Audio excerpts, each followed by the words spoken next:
വിഷ്ണുവേട്ടാ,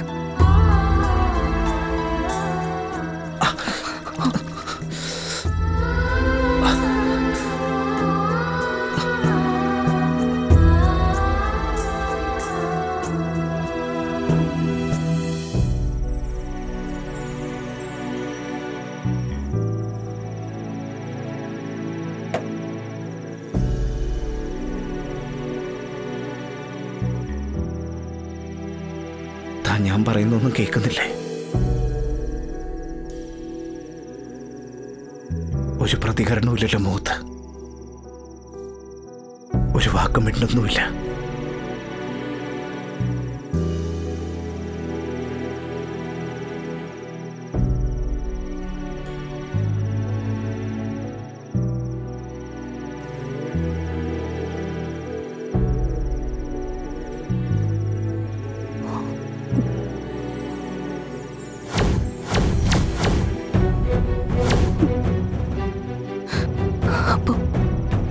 ഇതാണ് സ്വയം കത്തി ദീപാരാധന നടത്തിയതിന്റെ പൊള്ളൽപ്പാട്.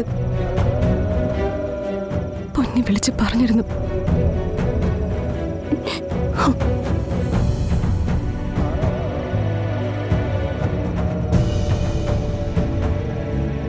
ചില പുരുഷന്മാരുടെ ജന്മോതി അങ്ങനെയാണ്.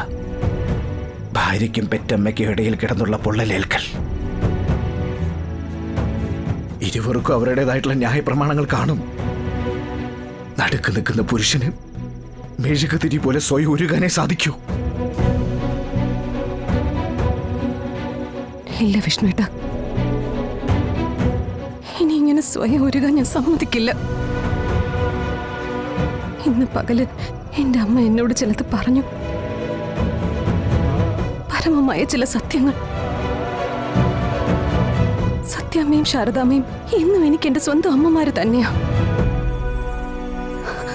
ഒരുപക്ഷെ എന്റെ ചില തെറ്റായ നയങ്ങളും തീരുമാനങ്ങളുമാണ് നമ്മുടെ ജീവിതം തകിടം മറിച്ചെന്ന് തോന്നുന്നു. എനിക്കത് ഇനിയെങ്കിലും ഒന്ന് തിരുത്തണം. അതാ വിഷ്ണുട്ടം വരുമ്പോ തുറന്നു പറയാൻ ഞാൻ കാത്തിരുന്ന്. ഇന്നത്തെ ശാലിനി തെറ്റ. എനിക്കത് തിരുത്തണം. അപ്പോഴേ പച്ചമാംസം കത്തിയ ഈ ത്യാഗത്തിന് പരിഹാരമാവും.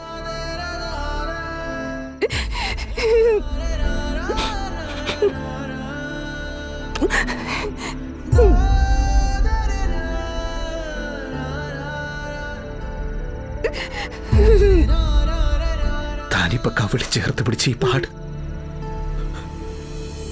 ഒരിക്കലും മായരുതെന്ന ഇപ്പൊ എന്റെ ആഗ്രഹം. കാരണം താൻ സ്വയം മാത്രമല്ല, ഇവിടെ തെറ്റ് ചെയ്തതിന്റെ വലിയൊരു പാപഭാരം എന്റെ ചുമലിലുണ്ട്.